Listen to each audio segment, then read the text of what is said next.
Lita was walking down the street, holding her son's hand. She did not know whether to cry or laugh. She had left her husband. "Who will need you?" her mother-in-law shouted after her, a divorcee with a trailer. Meanwhile, Lita filed for divorce, rented an apartment and put Alyosha in the garden. She also found a job in her specialty. Today she finally became free from her husband, from his mother and from all their crazy family. "No, still, there is a reason to rejoice," smiled the young woman, hugging her son. Lita married early right after graduating from the Highway Technical School. She met her future husband there, at the technical school. Ivan was a year older and had time to work at a service station after his studies. Lita studied to be a dispatcher. The girl came from a remote village and Ivan was a local. She fell in love with him, a trim and self-confident guy, as they say, at first sight. The young man also paid attention to the pretty blue-eyed blonde. Young people began to meet. A feeling erupted. Perhaps if Lita hadn't gotten pregnant, she wouldn't have gotten married so early. Maybe she would have met another man. After all, while they just met and went for walks in the park and the movies, domestic problems did not arise. However, Lita even then noticed some cruelty in the behavior of his beloved. Ivan did not cost nothing to kick a stray cat or insult the grandmother neighbor. And all those who are weaker than him, he oppressed without hesitation.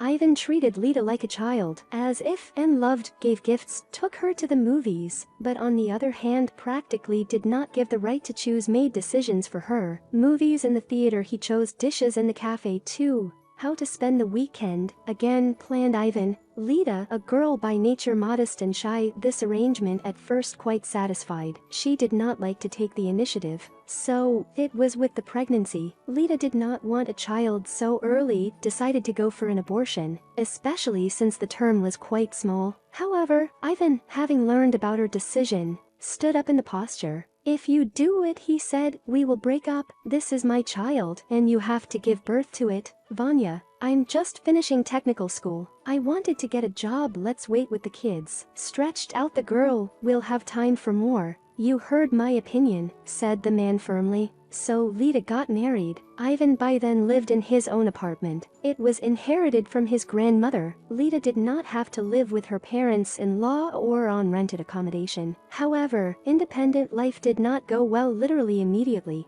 As it turned out, the young husband was very scrupulous. Everything in his house had its place. That's the way it was and no other way. "Where's my razor?" Ivan shouted in the morning. "I put it on the shelf." Lita shrugged her shoulders. "Put it back where you found it," frowned Ivan, "and do not do it again." The young wife sighed. Any initiative of hers was immediately stopped. She walked around the apartment as in a museum, afraid to do something wrong or to break the integrity of the composition. It was not easy to feed her beloved husband. He was oversalted, or bland, or overcooked frying, or meat not stewed, but boiled, and so endlessly. The man always found something to which he could pick on. Soon Lita from a cheerful girl turned into a withdrawn, battered creature. Especially contributed to this birth of a son. Alyosha was born a healthy boy, but capricious. Problems with his tummy and with sleep haunted him from the first days of life. Lita herself did not know what to do with her son. At this time, the mother-in-law appeared on the horizon. Lita had seen this perpetually disgruntled woman with a lean face only a couple of times before. Ivan and his mother usually communicated without her. They traveled together to the in-laws only on holidays. Then already Lita noticed that Anastasia Ignatievna was not too happy to see her. "You can't please mother." "Never mind." Ivan waved away when she asked about the reasons for this attitude. Much later Lita learned that Ivan's mother dreamed of seeing the daughter of her old friend as her son's wife. However, something went wrong, and Ivan met Lita. "Well, how are you here, bride?" Anastasia Ignatievna said, not too friendly.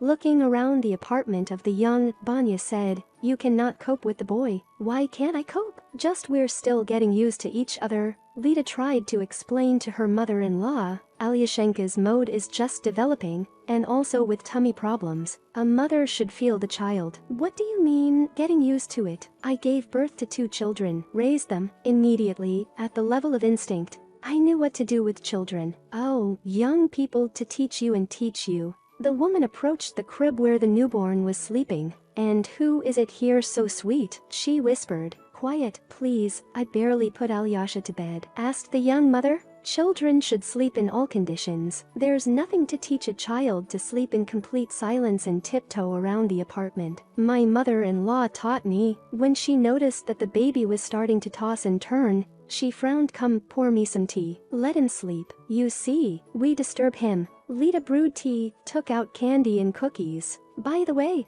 what do you think to call your son? Absorbing treats?" asked mother-in-law. "Already named," smiled Lita. Strange, she thought. I'm with her twice called her son by name. "Alexei." "What Alexei?" The woman almost choked on her tea. "We agreed with my son that my grandson will be Victor, in honor of his grandfather." "What do you mean, you agreed?" surprised Lita. "This, in general. And my son too. I do not want any Victor. The name of the child should give a man," declared mother-in-law. "Alexei, what kind of name is that? Maybe you have a lover, Alexei, so you want to name the baby after him, or your ex, it will be Victor?" Anastasia Ignatievna said unquestioningly. Lita shook her head. With such an assistant, it will be 100 times more difficult, she thought. In this the young woman was absolutely right. However, Lita managed to defend the name for her son. Ivan did not like the name Victor either. Every visit Anastasia Ignatievna began with a thorough check of the apartment. "Why is there dust on the shelves? I haven't wiped it off yet. Do you know that the baby can't breathe dust? And why aren't the baby's things folded? You should have ironed them and put them in the closet a long time ago. You remember that children's clothes are ironed on both sides, don't you?"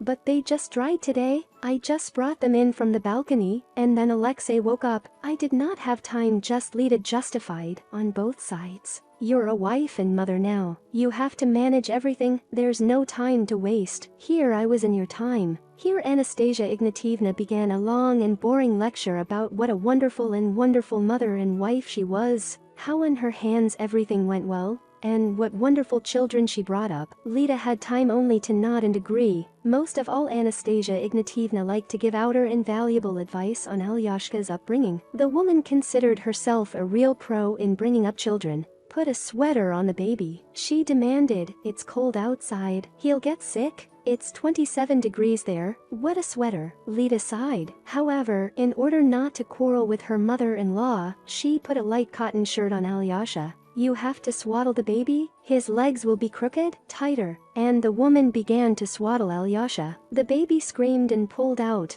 but the woman did not give up. "It's for his good," she said. "I know how to do it. Your new trends only harm children." Lita, gritting her teeth, tolerated the abuse of her son. As soon as the mother-in-law left, the young mother changed Alyosha into a cot and Onassis. "Do you see that he cries all the time? That means he doesn't get enough breast milk. The boy is already 3 months old. It's time to give porridge. Don't starve the baby. Feed your son normal food." "I will definitely do so," Lita nodded, barely holding back. "I will give porridge in the evening, so that he is full and sleeps more soundly." The young mother was not going to do this, but to quarrel with the all-knowing mother-in-law, again, did not want to. "The baby is already 4 months old. It is time to give juices and egg yolk," Anastasia Ignatievna commanded. "I already fed my boys soup when they were 6 months old. Here, I've prepared everything." She tried to shove the pureed egg yolk into Alyosha's mouth. "Well, no." Lita snatched her son out of her mother-in-law's hands. "Stop experimenting with my child. I will breastfeed him until 6 months. As it should be, and only then gradually introduce complementary foods. And it won't be egg yolk. We have a wonderful pediatrician. She tells me everything. When to introduce, how and what to feed my son. So your invaluable advice leave for others. This is my child, and I myself know what is best for him." Anastasia Ignatievna, from such words daughter-in-law, just stunned. She did not expect that quiet and modest Lita dare to say something to contradict her. "How dare you?" "Yes, I am for you ungrateful. My foot will no longer be here." Woman loudly slammed the door. Lita smiled sadly. She certainly did not believe that the mother-in-law will keep her promise. But a couple of days, perhaps she will be able to live without her advice. "Why did you kick Mom out of the house?" Ivan asked glumly, barely crossing the threshold. "She complained to me, even cried." Lid, "How can you be so ungrateful? She helps you and Alyosha all the time. She comes to us every day. Does it help you?" "No, Ivan, I've put up with it for a long time.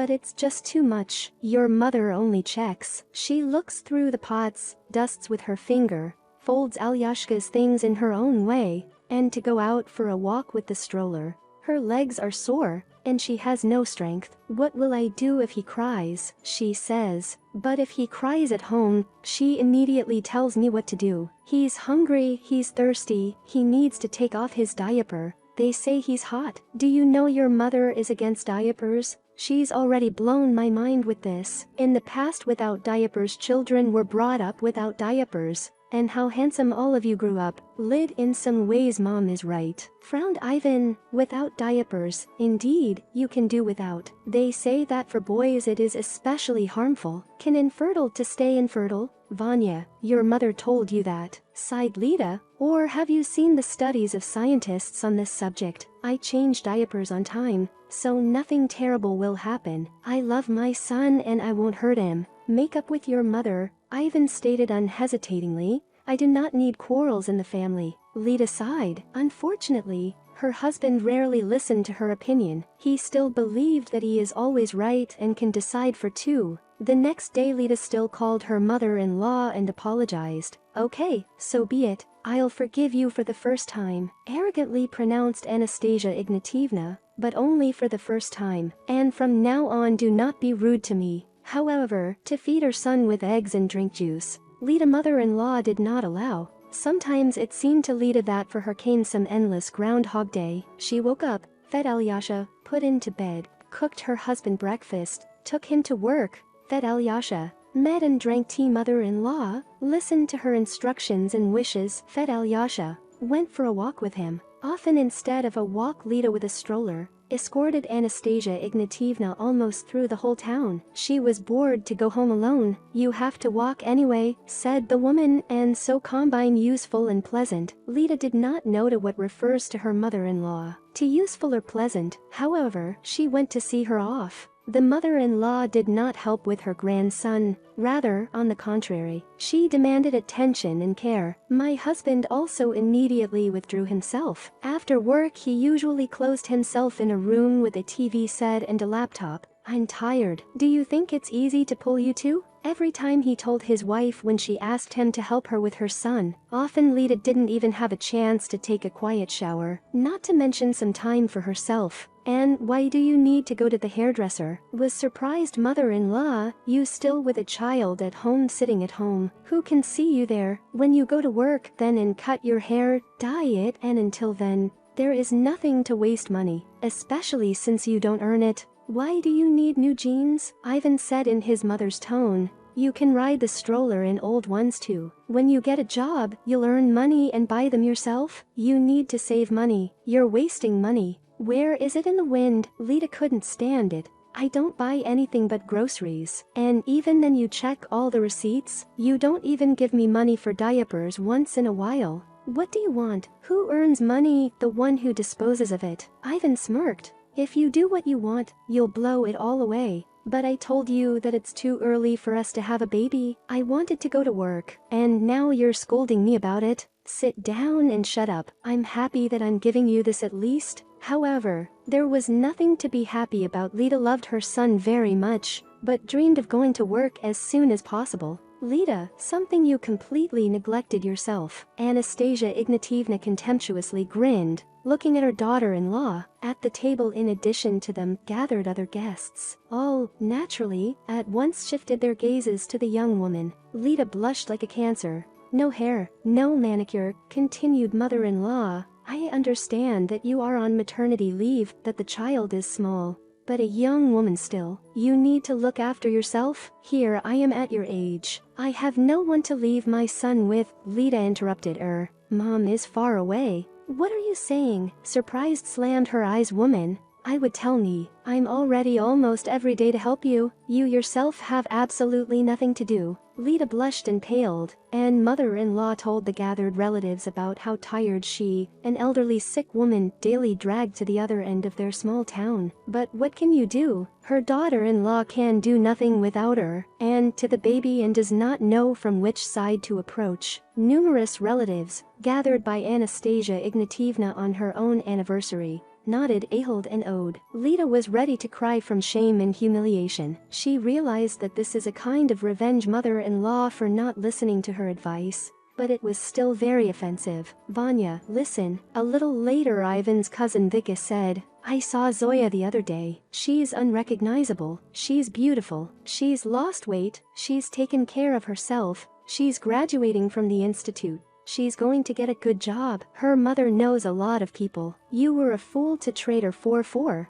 Vika suddenly became embarrassed. Well, in general, you were a fool to lose such a girl. Yes, Anastasia Ignatievna immediately joined in. Zoya came to visit her mother the other day, a beauty. All the guys are looking at her. Her father bought her a cool car, a foreign car, and where were your eyes? Is it okay that I'm still here? Lita couldn't stand it. Ivan is my husband for a second. How can you? Lita, why are you so nervous? Mother-in-law arrogantly looked at the young woman. Your husband, of course. Bye. But if you don't get yourself in order, he'll soon be able to be taken away by anyone, not like Zoya. By the way, Zoya is from a good family, smart and beautiful. She's my friend's daughter, and if it were not for you, Zoya would be a wonderful wife to Ivan. Lita jumped out from the table and, taking her son, went home with him. Ivan stayed at his mother's anniversary. What kind of hysterics are these? He yelled at his wife at home. What do you allow yourself? What will people think of me? I mean, you don't care what they think of me? Your mother slung mud at me, and you're all about you. What's wrong with her? You're a real tearjerker, and I'm a young man. I want my wife to be beautiful, well-groomed, to be pleasant to look at. So help me to become like that. Stay with Alyosha while I go for a manicure or a hairdresser. Give me money for normal things, because you only reproach me. I do not have time to sit with my son. My husband rudely replied, you're on maternity leave, make it up somehow. And so at home all day long, and the apartment is a mess. Go in already, disgusting. And you do not want to look at you? That night Lita cried for a long time and could not sleep. She suddenly realized that she made a huge mistake by marrying Ivan. No, she did not regret the birth of her son. Although it was hard for her, she regretted that she was married to a man who did not respect her at all. It's all mother-in-law, thought Lita. It was she who turned him against me. If it were not for Anastasia Ignatievna, everything would be fine with us. Meanwhile, Ivan began to be more and more often delayed at work, citing business, and Lita began to notice that he smelled of women's perfume. However, when Ivan tried to talk to her, he started yelling and insulting her. In the end, Lita stopped trying to get through to her husband, but she found a part-time job on the internet. She earned a little, but even this gave her confidence in herself and in the future. Alyosha was 2 years old, and one day Lita witnessed an unpleasant conversation between Ivan and Anastasia Ignatievna. The young woman went for a walk with her son, but at the entrance she remembered that she had forgotten her water bottle. The neighbor offered to look after the boy on the playground, and Lita returned home to get a bottle of water. Lita quietly opened the door with her key. Voices were heard in the kitchen. Vanya, how long can you brainwash a girl? Anastasia Ignatievna was indignant. She's crazy about you. I know, Mom. Let her suffer a little, she'll be more agreeable. Ivan chuckled. Lita was surprised. Strange things they say about her. Zoya is already waiting for you too long, continued her speech mother-in-law. Do not torture the poor girl. Leave your wife already? I will. Mom, now is just not the time. She has nowhere to go, the baby in her arms. I'm not a bastard. Lita will go to work and divorce her, so don't let your Zoya worry. Although I'll tell her tomorrow, smirked the man. Lita ran down the stairs, not realizing where. Tears were streaming down her face. Lita walked down the street, holding her son's hand. She didn't know whether to cry or laugh. She had left her husband. Who will need you? Shouted after her mother-in-law, divorcee with a trailer. Meanwhile, Lita did not wait until Ivan leaves her. She filed for divorce, rented an apartment, and put Alyosha in kindergarten. She also found a job in her specialty. Today she finally became free from her husband, from his mother, and from all their crazy family. No, still, there is a reason to rejoice, smiled the young woman, hugging her son. After all, there were only good things ahead.